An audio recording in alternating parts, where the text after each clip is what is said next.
This is warning 616 two wolves. Now that I've got your attention, I know that you've probably seen something about this news as of today. This particular article, I'm only going to reference it just briefly. Actually, it's dated 1 March because it was in the Telegraph. Japanese tsunami debris, quote, to reach Hawaii in next few days. This article, you can go to it yourself. It's in the Telegraph.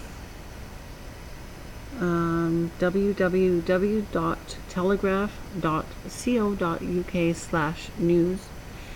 One of the better articles on this, National Oceanographic and Atmospheric Administration estimated the first bits of tsunami debris will make landfall soon on small atolls northwest of the main Hawaiian Islands. NOAA's Tsunami Marine Debris Coordinator Ruth Yender told an online news conference Tuesday that agency workers were boarding Coast Guard flights that patrol the archipelago. NOAA also asked scientists stationed at Midway and other atolls to look for the debris. Well, some news media are telling us that the debris won't be in Hawaii for as much as a year. Why then are they dispatching patrols? On that note, I'm going to go ahead and do just a brief catch-up on something I've been covering on my website from a local perspective. And this article actually came out, sorry I'm a bit late, but February 20th to the Americans. At PeninsulaDailyNews.com, again by reporter Arwen Rice, who's been covering this story. And you can go to www.PeninsulaDailyNews.com/article and so on. And I'll put that reference in the story. I'm just going to read you this. You may not have heard about it. I did a piece not long ago, it's still up on my uploads, about Japanese officials having come to the peninsula to inspect multiple black fishing floats, and this is the denouement.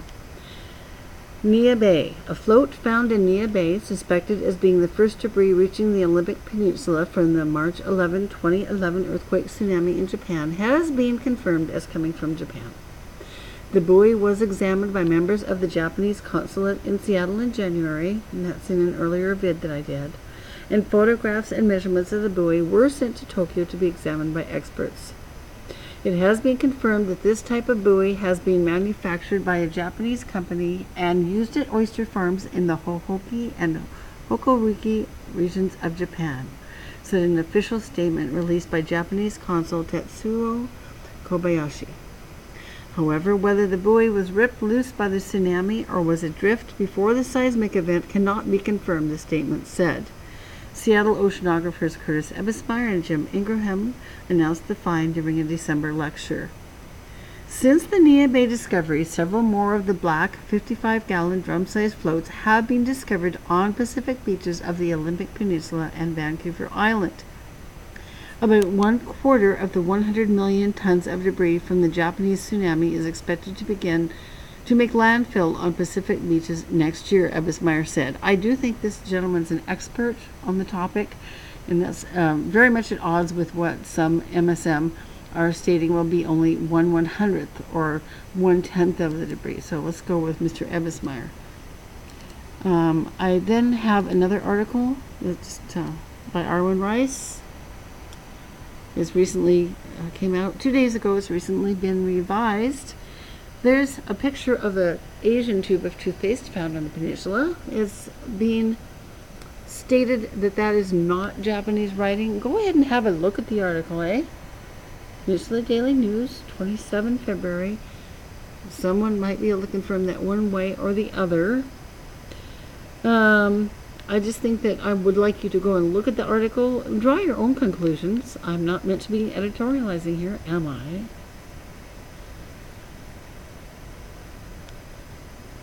But I will read this to you from this article. This is in regard to the first float that was found in Nia Bay.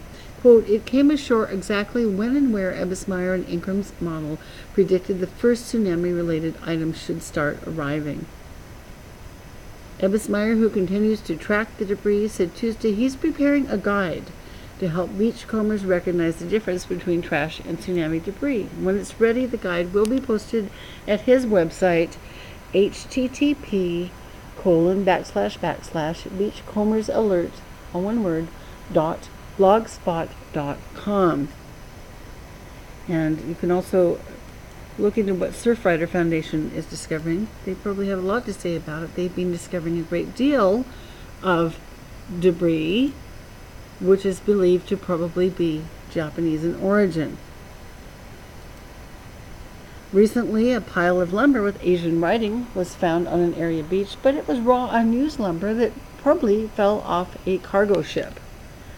This is quoting Mr. Mark Schouten. I'm just sort of free-forming from the article. You go have a look at it yourself. I will close with this statement. Dr. Tom Locke, Public Health Officer for Clallam and Jefferson counties, told the Clallam County Board of Health last week that his office is tracking tsunami debris, quote, especially for the public health ramifications. He said that solid waste may arrive in volumes, quote, and probably the most tragic thing we might see is actual human remains wash up on shores over the next year. It's just something to really think about. I am going to make a categorical editorial statement right here. I'm not neutral on this topic. Two Wolves believes that we have only just begun to see the tip of the tsunami debris iceberg.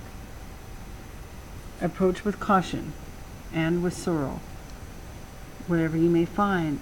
Okay, I will continue to follow this story and bring you what I can find from a local perspective. And so for now, peace out.